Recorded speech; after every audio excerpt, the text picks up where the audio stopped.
आज हम काल के बारे में जानकारी लेंगे। सबसे पहले हम काल की परिभाषा जानेंगे।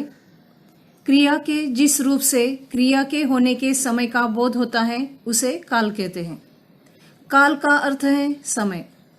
क्रिया और काल से अभिन्न संबंध है, क्योंकि प्रत्येक क्रिया यानी कार्य का अपना एक समय होता है। उदाहरणार्थ, मतदान आज होगा, और दूसरा उदाहरण, गाड़ी शाम 4 बजे आती है। तो यहाँ पर मतदान कब होगा? तो मतदान आज होगा। और गाड़ी शाम को कब आती है? तो गाड़ी शाम को 4 बजे आती है। ये दोनों उत्तर क्रमशः होगा और आती है क्रियाओं का समय सूचित करते हैं। काल के 3 प्रकार हैं। पहला वर्तमान काल, दूसरा भूतकाल और तीसरा भविष्यकाल। वर्तमान काल क्रिया के जिस रूप से उसका वर्तमान समय में होने का पता चलता है उसे वर्तमान काल कहते हैं।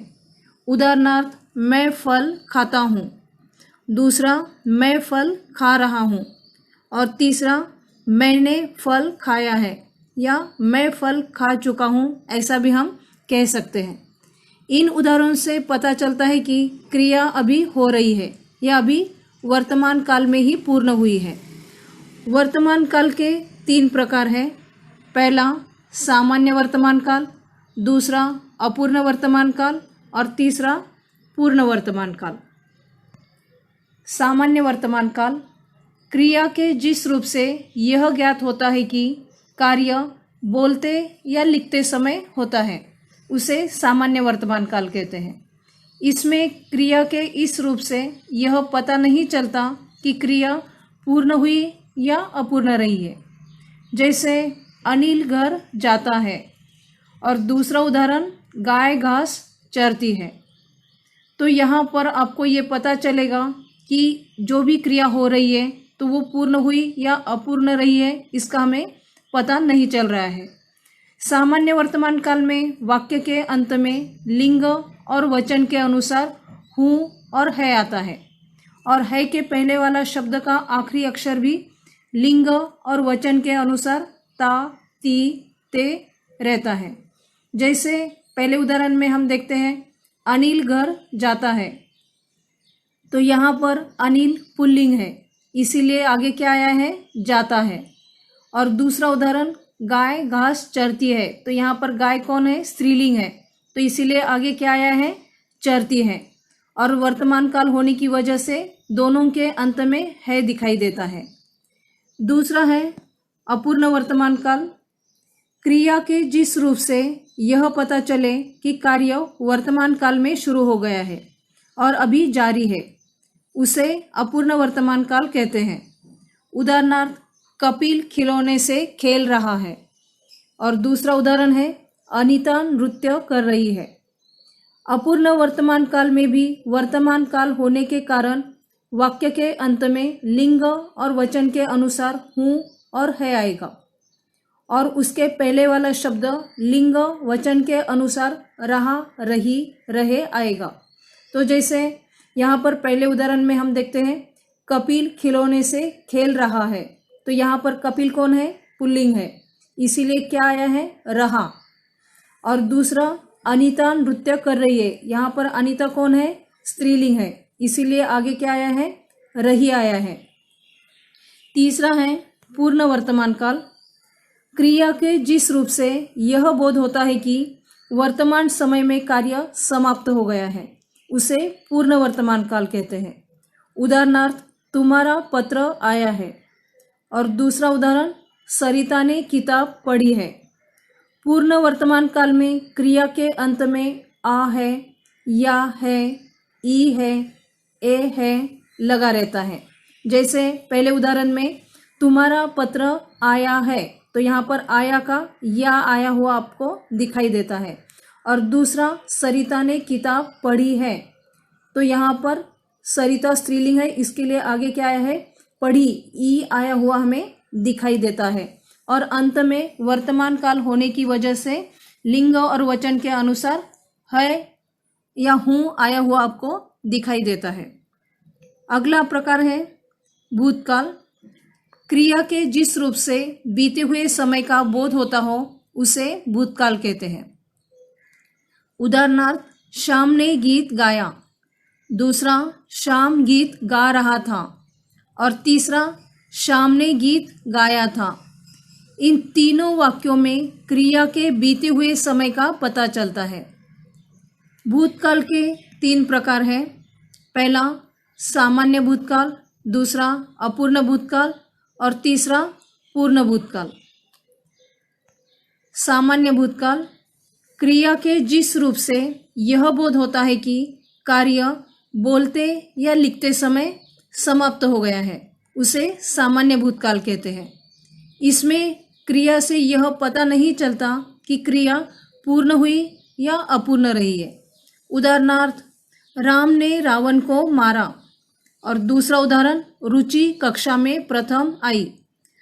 तो सामान्य भूतकाल में क्रिया के अंत में आ, या, ई, ए लगा रहता है, लेकिन था, थी, थे का प्रयोग नहीं होता।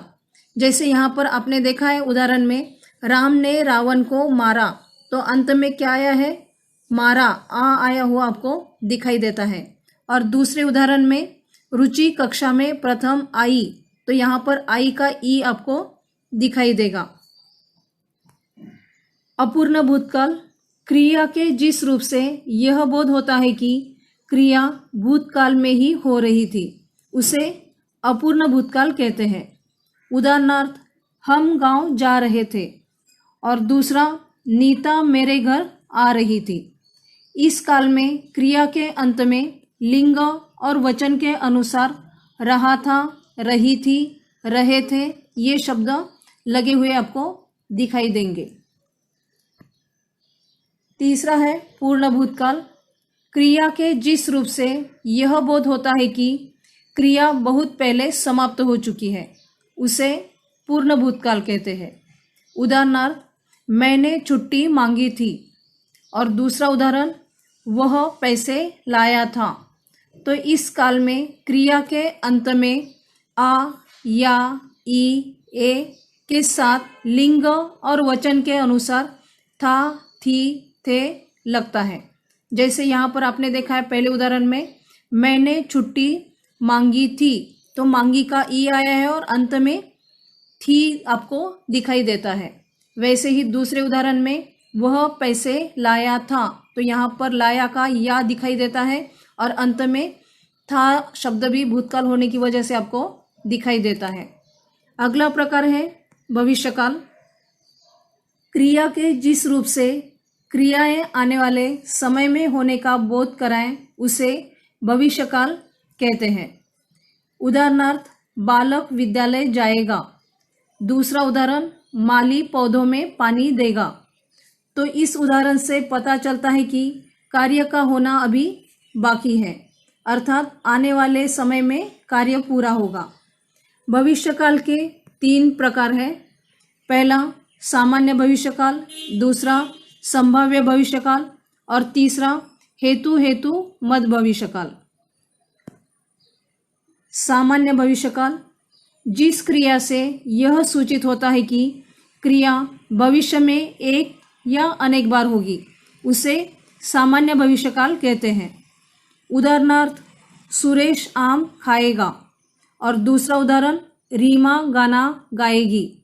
तो यहाँ पर खाएगा और गाएगी ये सामान्य भविष्यकाल के उदाहरण आपको दिखाई देंगे।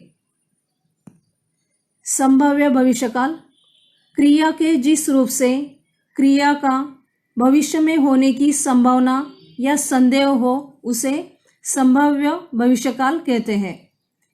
उदाहरणार्थ, शायद कल बारिश होगी और दूसरा, हो सकता है कल अमित घर आए। तो इसमें शायद और हो सकता है, इन शब्दों से संभावना या संदेह प्रकट होता हुआ दिखाई देता है, इसीलिए ये संभाव्य भविष्यकाल के उदाहरण हैं। हेतु मद भविष्यकाल भविष्यकाल का वह रूप जिसमें क्रिया का होना किसी कारण पर निर्भर होता है। उदाहरणार्थ, तुम मेहनत करोगे तो सफल हो जाओगे और दूसरा उदाहरण, राम पढ़ेगा तो विद्वान होगा। तो यहाँ पर पहले उदाहरण में सफल होना मेहनत पर निर्भर है और दूसरे उदाहरण में राम का विद्वान होना उसकी पढ़ाई पर निर्भर है। तो इसीलिए यहाँ पर इसे क्या कहेंगे हम, हेतु हेतु मद भविष्य काल, यानी यहाँ पर आपको किसी न किसी प्रकार का हेतु दिखाई देता है। तो आज हमने काल और उसके प्रकारों के बारे में जानकारी ली है। धन्यवाद।